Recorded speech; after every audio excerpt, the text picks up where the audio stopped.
These children are celebrating the Jewish holiday of Purim here at Nes Harim outside Jerusalem. This is normally a place where youth groups and others come and spend a day or two hiking and enjoying the nature. But in the last few weeks, Nes Harim has become home to about 150 Jewish refugees fleeing the war in Ukraine. Many of them are children who came without their parents. The same second that I heard the alarm, I heard a missile fall and heard that the children woke up and were crying. God gave me the thought, send the children out now. That was 5 a.m. at 12 o'clock noontime. All the kids and the 3 families that were working with them were on a bus towards the Carpathian Mountains, bringing them further away from the battleground. Rabbi Shlomo Wilhelm and his wife Esther have led the Jewish community in Zhytomyr, Ukraine for the last 27 years. Their work includes the Alumim Center, a children's home and social center for parents and children. It was a miracle that we could get out with all the children. They were without passports, without permissions from their parents, and everyone got out to the last one. Some of the kids had no passports. Some of the kids, they got the parents to WhatsApp a copy of a handwritten permission that they're allowing us to take the kids. But because it's wartime, so rules were flexible, and that's how we got all the kids out and into Israel. Israeli Prime Minister Naftali Bennett greeted the community as they arrived. They're now staying at Nes Harim, thanks to the KKL Jewish National Fund. Within 48 hours, we changed the character of the center.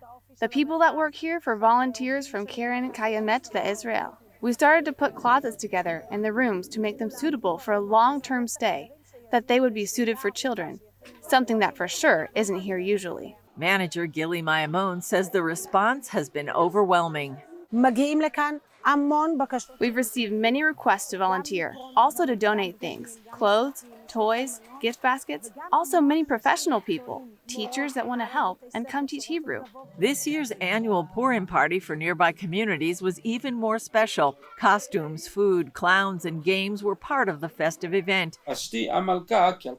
And it included a reading of the biblical book of Esther and its story of God delivering the Jewish people from a plot to destroy them in ancient Persia. Maimon says it's a privilege to serve the new arrivals. It's also fun to educate the children. They are very appreciative, very attentive, very loving. We are trying to give them the feeling of being at home and of fun. While Israel is ready for the newcomers to stay, their future is still uncertain. It's a wonderful place where they've been very hospitable to us and all our needs, and it's a beautiful nature, but it's not a place where we can live long term. Malki Bouquet is director of the Alumim Center. We're just trying a lot of different things.